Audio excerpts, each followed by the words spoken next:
Dear students, question number 10 of exercise 11C. Question says how many terms of 20 plus 16 plus 12 dash dash dash should be added to get the sum 48. Explain the reason of double answer. Question says कि ये series के कितने terms को सम किया जाए कि summation 48 हो. Now we consider let 48 be sum of n terms of this series. हमने मान लिया कि मान लेते हैं कि इस सीरीज के n टर्म्स को हम यदि सम कर दें तो हमें 48 मिलता है. तो इसका मतलब है n टर्म्स का सम कितना है 48. Number sum of n terms it means it is represented by Sn is equal to 48.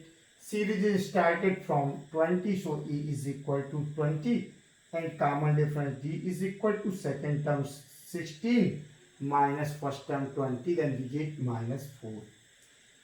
Since we know that Sn is equal to n by 2, 2a plus n minus 1 into D, now we apply substitute values in this formula. N by 2 into 20 plus n minus 1 into value of D is minus 4 and value of Sn is equal to 48. So, and multiply n by 2, we get n by 2 into 20 plus n by 2 into n minus 1 into minus 4. 2 is cancelled by 2 and 2 is cancelled by minus 4. So, we get 20n minus 2n square minus plus 2n and minus 48 equal to 0. Now take out common minus 2, then we get n square 2n plus 20n 22n और ये इसमें से 2 common ले लिए तो बच गया कितना 11n और प्लस की जगह माइनस साइन कॉमन लिए तो ये हो गया माइनस 11n और ये माइनस साइन ले लिए तो यहाँ आ गया प्लस और 2 से डिवाइड कर दिए कितना बच गया 24. Then we get n square minus 11n plus 24. Since it is 24, then factorize it. N square minus 8n minus 3n plus 24 is equal to 0. Now take out common n, we get n into n minus 8. Take out common minus 3, then we get n minus 8. Now take out n minus 8, then we get n minus 3. So n minus 3 equal to 0 or n minus 8 equal to 0. n is equal to 3 or n equal to 8. अब question उठता है कि एक ही series के arithmetic progression के 3 terms का सम भी 48 है और 8 टर्म्स का भी सम 48 है. तो ये कैसे पॉसिबल है? ये सीरीज का कॉमन डिफरेंस क्या आया है -4. तो जैसे जैसे सीरीज आगे बढ़ रही है वो क्या हो रही है नेगेटिव होती जा रही है. तो 20 प्लस 16 प्लस केवल 3 टर्म्स का सम ही 48 आ जाता है. फिर 8 टर्म्स का सम क्यों आया?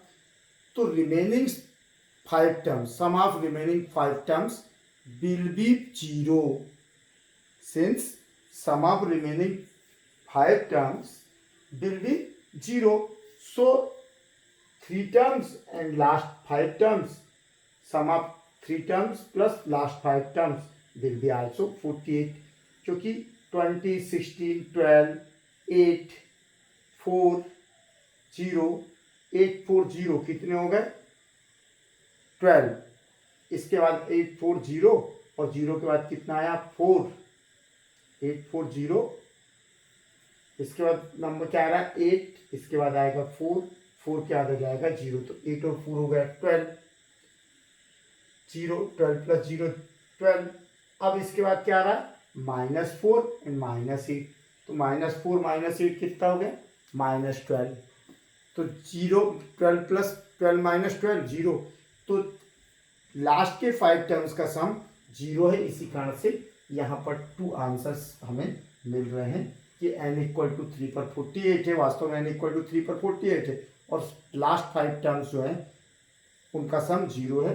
सो 8 टर्म सम करो या 3 टर्म सम करो, आपको सम 48 मिलेगा। क्वेश्चन नंबर 11, क्वेश्चन नंबर 11 से सम of A few terms 25, 22, 19, 16 is 116. Find the last term and the number of terms. ये कह रहा है कि यदि सीरीज को सम किया जाए तो इनके कुछ टर्म्स का सम 116 है, तो n की वैल्यू फाइंड आउट करो और वो nth टर्म जो है उसको भी फाइंड आउट करो। तो जैसे ही हमें n मिलेगा हम tn लगा के a plus n minus one into d से tn निकाल लेंगे। अब सीरीज दिया है तो मतलब a हमें दिया हुआ है, a is equal to 25, d is equal to -3 और सम दिया है 116, तो हमने कह दिया कि let sum of n terms भी 116, then Sn is equal to 116, a is equal to 25, d is equal to -3। अब समेशन दिया है, a दिया है, d दी, तो हम कौन सा फार्मूला लगाएंगे? स्पष्ट है, Sn is equal to n/2 2a plus n minus 1 into d। So substitute values n/2 2 into a 2 into 25 plus n minus 1 into value of d minus 3 is equal to value of Sn 116। By cross multiplication we get 116 into 2 and multiply by n, we get 50n minus 50n, ये हो गया, और -3 है, इसमें n को multiply किए तो कितना हो गया -3n, और -3n को जब n में मल्टीप्लाई करोगे क्या हो जाएगा -3n square minus minus plus, तो -3n -1 इंटू -3n हो गया +3n। So -3n square plus 53n minus 232. Take out common -1, then we get 3n square minus 53n plus 232.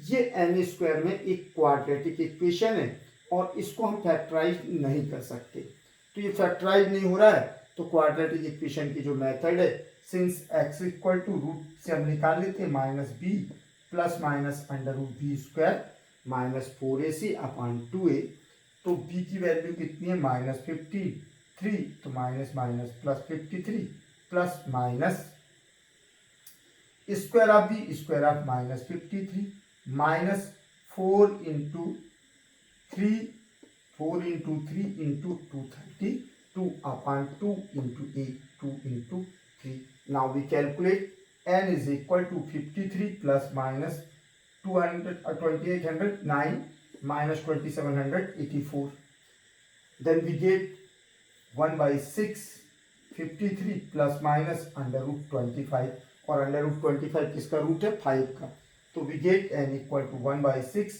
53 plus minus 5। so taking plus sign then n equal to 1/6 53 plus 5, तो ये हो गया 58 upon 6, 58 upon 6, taking minus sign n equal to 1/6, 53 minus 5, 48 upon 6, so n is equal to 8. Since counting cannot be, number of terms cannot be a fractional number, or number of terms may be always a natural number, counting हमारी कभी भी क्या नहीं हो सकती, fraction में नहीं हो सकती, भिन्न नहीं हो सकती, काउंटिंग हमेशा हमारी नेचुरल नंबर में होगी। तो ये वैल्यू क्या है, अनएक्सेप्टेबल है, तो एक्सेप्टेबल कौन सी वैल्यू है, तो value of n cannot be fraction, so n is equal to 8। अब सेकंड पार्ट था इसका कि जो नंबर ऑफ टर्म्स है, जो 116 का टर्म है, सम जिस टर्म का जितने टर्म का है उसका लास्ट टर्म भी फाइंड आउट करना था। हमने कहा ठीक है, हेंस एट्थ टर्म, तो t8 equal to a plus 7d, a plus n minus 1d मैंने 8 minus 1 7d। Now substitute value a is 25 plus 7 into d is -3, 7 into -3 minus 21, so t8 equal to 25 minus 21 equal to 4। तो ये था आपका 11th question. Now question number 12, Question number 12 says the sum of 30 terms of an AP where last term is 98 is 1635. ये कह रहा है कि एक सीरीज के एपी के 30 टर्म्स का सम 1635 है, अर्थात नंबर ऑफ टर्म्स कितनी है 30, और 13th टर्म भी दिया है इस पे 98. तो कहता है find out value of E and D. अब अपने पास क्या है, एस एन दिया है, एन दिया है और टी एन दिया है. और टी एन दिया है मतलब फार्मूला कौन सा लगेगा, डी और ए अननोन है, तो हमने फार्मूला लगाया S n is equal to n by two e plus t n. A की वैल्यू हमें मालूम नहीं है, टी एन की भी मालूम है, एन की भी मालूम है, एस एन की भी मालूम है, तो हमने अप्लाई किया 30/2 a plus value of t n 98 is equal to 1635. 2 से 30 15 टाइम्स कैंसिल हो गया, तो ए प्लस 98 इक्वल टू 1635/15. इससे हमने 15 से कैंसिल किया तो कितने टाइम्स कटा, कैंसिल हुआ 109 टाइम्स, तो हमें मिला 109. A plus 98 equal to 109, so a is equal to 109 minus 98. Now we get 11, तो so value of a will be 11. और हमें डी भी कैलकुलेट करना है. क्या कैलकुलेट करना है, डी.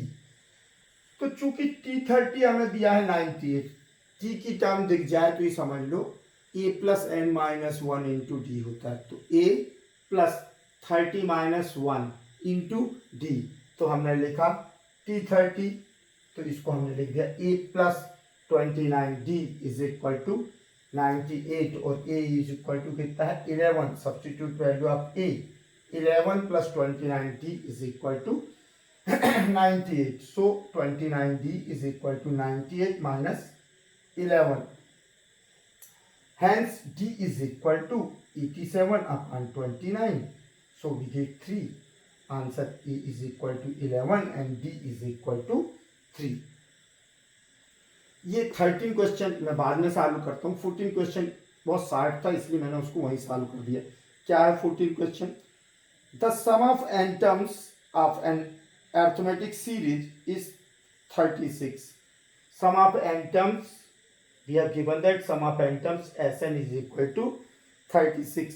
फिर क्वेश्चन कहता है its first and last term are 1 and 11. First 1 और last term means nth term is 11. अब बोल रहा है respectively find the number of terms and the common difference. अपने को ए टी एन दे दिया, एस एन दे दिया, मैंने फार्मूला सीधा सा है कि s n is equal to n by two a plus t n. Substitute value n by two, value of a is 1, tn 11 is equal to 36. तो ये 11 plus 1 12 हो गया, 2 से 6 टाइम कैंसिल हुआ तो 6n equal to 36. So n is equal to 6. n equal to कितना आ गया 6. अब बोल रहा है d की भी वैल्यू हासिल करना है, तो n आया 6, then t6 equal to 11. tn 11 था, n की वैल्यू आ गई 6, तो t6 equal to 11. So t6 को हम क्या लिख सकते हैं a प्लस 5d. आंख बंद करके लिखा करो इसको, a plus 5d equal to 11. और a की वैल्यू इन्हें दे रखी है 1, तो 1 plus 5d is equal to 11. So 5d is equal to 11.